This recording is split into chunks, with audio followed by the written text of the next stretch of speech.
one of the things we'd like to do is show a little bit of a video on some of the things that Touton's been trying to do as they, in effect, almost kind of reinvent themselves a little bit from more of a, let's call it traditional trading company to something else, right? A catalyst within an ecosystem, actually.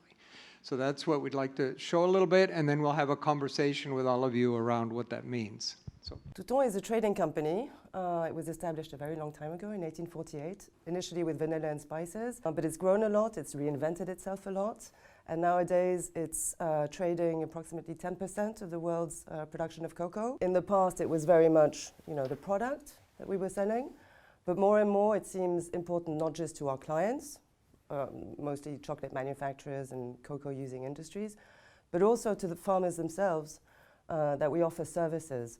And so that's kind of a shift in mindset. In the past, farmers were more considered as suppliers to our products, and now we see them more as clients. It was not sudden. It's not radical. Like, we did not wake up in the morning and say, oh, we're going to change the business model. It's a path, it's a journey. We started first with what I call the conformity stage, which is have stakeholders, which is basically a chocolate maker, a brand that is asking me to source sustainable cocoa, coffee or ingredients. So in order to be able to sell product to them, then I need to be compliant with their expectation in terms of sustainability. So it started 15 years ago with that conformity compliance stage. We now have an important project which is in an area of Ghana which the authorities have identified as what they call a hotspot intervention area, so one where this is a pressing concern.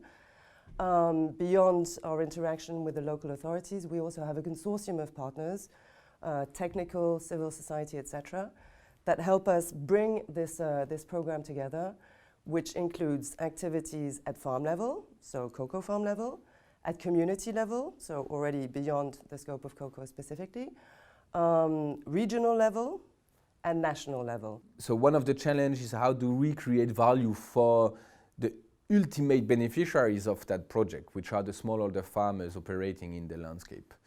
The second challenge is that we are facing is how do we engage other stakeholders? Because Touton on his own cannot do everything. And financially speaking, in terms of knowledge, in terms of expertise, we need to bring other stakeholders so they can also contribute to the effort we're doing on the landscape. Touton traders are risk takers, and I think there's been enough of a vision at top management level to really push this forward, and that's essential to drive any type of change.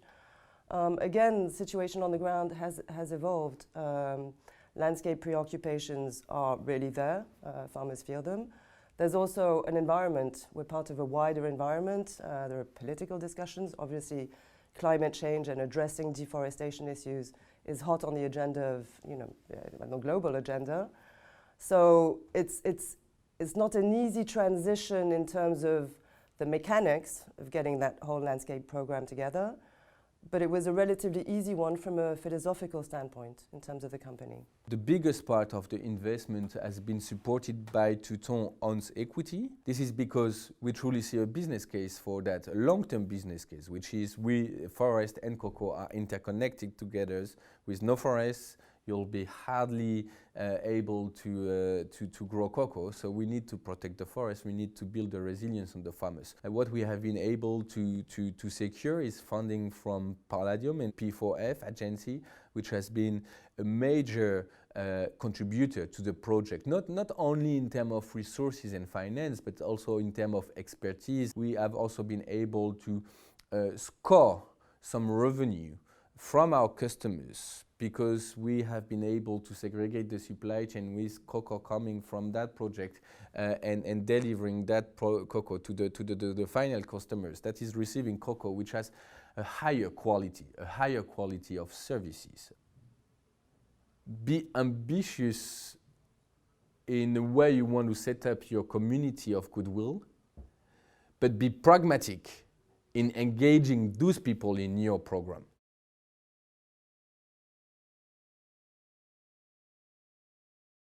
Great. So, good job. And I also, I want to recognize that the other star of the show is in the back, is Isabel. Okay. So if you have questions. But, you know, it's interesting because I got to know them as part of a project we do which has donor funding, right? And it was focused on forest and landscape management. And so what impressed me about this particular project was the degree to which Touton was itself investing and just using the project as kind of some additional lubricant or even a catalyst to help support the formation of this broader ecosystem. So I found that very impressive, and that's why I really wanted to continue engaging. But as we kept talking, it's clearly that there's still remaining challenges, right? It's your the journey has just started, I guess. So maybe you could describe just for 2 minutes some of those challenges and putting this, and maybe even from some of the things we've learned today, including the financing, right? How does one get financing into the system beyond your own equity? Well, thank you very much. I don't know where to start, actually. What I can say is that particular project, the Cocoa Landscape project that we have in Ghana, is an illustration of the transition that Touton is actually operating. It's one part of our total business, right? It's one example of how we can drive and transition from what we call our traditional way of operating as a trader, a pure trader. Even call it a broker, right? 15 years ago, 20 years ago, we were buying products, shipping those products to the end consumer, and that was pretty much it. We were talking to banks, to insurance, and to freight company, and that was pretty much it. Now, since we started that journey, we have enlarged the scope of partners, our understanding of what is the cocoa sectors, what is the agri sector, what is the environment where we are operating. And I like to give that example because when I started with Touton 10 years ago, sustainability was not part of our DNA. I mean, I can tell you, yeah, it's part of the DNA since ages, but that's not the truth. We actually lost the customers 10 years ago that was asking us to do some traceable cocoa. At that time, we were calling that traceable. And traceability is the first step to engage into a more sustainable supply chain. And like most of the time, you don't pay enough attention to your customers, and we did not realize what they were asking for. And then suddenly, they said, you know what, we're not going to buy one single beans from you anymore, and we have just signed a 10 years exclusive agreement with your main competitors. So we realized that, well, maybe we have missed something, right? And then, so I get into the company. I was a brand fresh graduated student, and they asked me to create a website, right, to talk about sustainability. But I was like, yeah, I mean, the website is nice to tell the story, but what is the story behind? Because we don't have that much to tell, right? And 10 years later, I'm sitting at the board of directors, and that's why I'm making that analogy, because of the presentation of George this morning about the authority and the position of what we call the sustainability officer or whatever. And so it has changed completely the way we're doing business. So we went from a product, as Isabel said, we went from a product company to a service company. How do you deliver higher quality of services, not higher quality of cocoa? Because in the countries where, of course, we can still improve the quality of cocoa, but in the countries we are in the mainstream market, we're not in the gourmet market, so the quality is mainstream.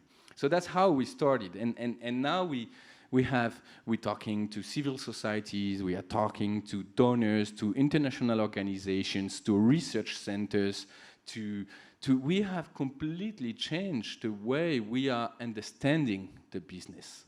Because thanks to sustainability, because it has opened doors to an ecosystem that we were turning the blind eye on before that. So it has changed the way Touton is operating its model.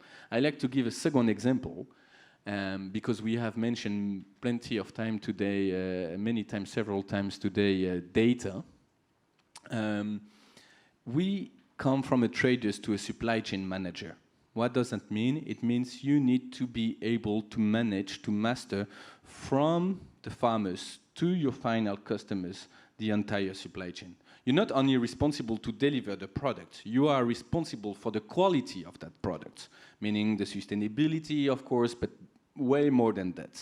And data has played a role, very important role in our transition. I like to give that example because I think it speaks by itself. 10 years ago, we were hiring agronomists. And in the process of interview, we were asking them, oh, by the way, you're an agronomist, but can you, what is your expertise in Excel? Can you do some basic function on Excel? Today, we are hiring data scientists and statisticians, and we are asking them, you know what? This is a cocoa trees.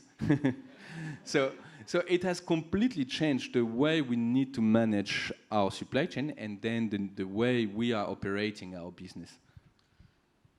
Let's, if I can connect you back to the previous session and just ask your opinion also on these governance models, right? Because obviously you're trying to bring in all these actors. You're trying to show your clients, your customers, what you're delivering as a service, bringing all the way back to the input suppliers, sources of finance, and of course the farmers, right? To build the trust where probably they don't usually trust most of the trading companies too much. So what do you think of this idea of whether it's, you know, the type of thing that Bob was presenting in terms of, or some of the other models? How do we use this co-creation and some way of setting up something that follows through with the actors? I found it very interesting because I do believe that everything starts by definitions. And you need to define the role, you need to define the word you are using, right? Because when we said deforestation or agroforestry, what does that mean? Agroforestry means something very different for you, Eduardo, than for me, I assume. Because, so you need to have clear terms and definitions. To have that clear definitions, I think something is very much needed. And I think the process of co-creation is the one we have to go through. And I think that's the only way we can make Alliance successful. But I think what is missing before that is mutual trust. And there was something about nurturing the relationship rather than monitoring what the other is doing. Right? And I think that's that starting point on creating mutual trust. So you can speak up and say, well, my definition of agroforestry is not the one that you are talking about. My definitions of impact is not the same. The definition of impact for Touton will be very different than the definition for Nestlé, for example, because we don't have the same scope, we don't have the same type of engagement, we don't have the same work. So how do you, before co-creating, how do you guarantee that you have the right mechanisms and dynamics? And I think back on the presentation of the Mastercard woman was like, it's all about people, right? How do you nurture that relationship with people so you can actually build that trustful relationships that helps you to speak up, right? I disagree with your definitions. And that's the basics, that's the basis that we need, so we can then, once we have that clear definition, then we can talk about metrics, then we can talk about measurement, then we can talk about success. But the initial steps is how do you create that trust? And I don't have the solution yet, but I think co-creating it's interesting because our latest, not the recent sustainability reports, but our previous sustainability sourcing report was co-creation. And how do we co-create with the private sectors, with the government, with the civil societies? How do we not only work on a pre-competitive basis and sit around the same table, but how do we engage through discussion on the challenges that we have and the definitions and the role that we should all play? Anyone have a question they would like to ask Joseph or about Touton? Can you ask that question you asked earlier about funding? Yeah. About I financing did not answer into that the one. system, right? Yeah, and it actually comes up into, yeah, what would be the vehicle actually that you, because obviously these, especially if you're doing tree crops, it's an investment, there's the post-harvest piece, there's all kinds of different financing into the system. How does one structure that? Different layers of financings. And there is a need for smallholder financings. There is a need for intermediary companies, small and medium enterprise in the supply chain that also need financing. There is a need for corporate financing for Touton, for example. But what I see as the biggest limit today is not the availability of money, and it's how do you unlock, we were talking about that, unlock this money by making clear definition on how are you going to use that money. But I think it's also who is bearing the risk. And I think that's for a company like Touton, the burning question is not access to finance. We are traders, like supply chain managers, so accessing finance is what we do on a daily basis. But we are a risk taker. We guarantee a crop. You know, we're selling and buying a crop that is not even on the trees because it's a forward selling, right? So we guarantee that in a year you'll have 1,000 tons of cocoa with that quality at that time in that place. So we are, by design, a risk taker. But we need to take even more risk today. Financing smallholder farmers, setting up new company within the supply chains is more how do we share the risk? Because also we know that DFIs can play a role. We know that there is grant money as well, but we all know grant money is good to start, but not on the long term. And the question is, who has the appetite for the risk? And that's what we are looking at today, because in our particular project in Ghana, and it's the very beginning, right? I was saying this morning there is no finish line. So it's like the more you progress, the more you understand, the more you learn, and the more you have to do.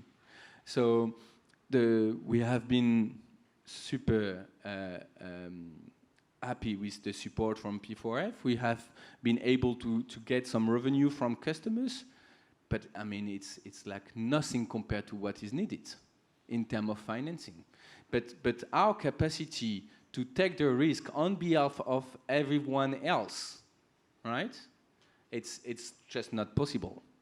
So the de-risk part to me is the most important rather than unlocking that finance or the finance part. And it probably gets back to a little bit what Bob was suggesting about some kind of special purpose vehicle, which becomes a joint venture between the different partners in the system. And then that gets financed, and that's a different approach, right? And that's what we have to, that's part of the next phase. So anyway, thank you very much, Joseph. Really appreciate it. I think we're probably out of time for this one, but we're really fabulous having you here, and we'll keep the conversation going around cocoa. Merci beaucoup. Thank you very much.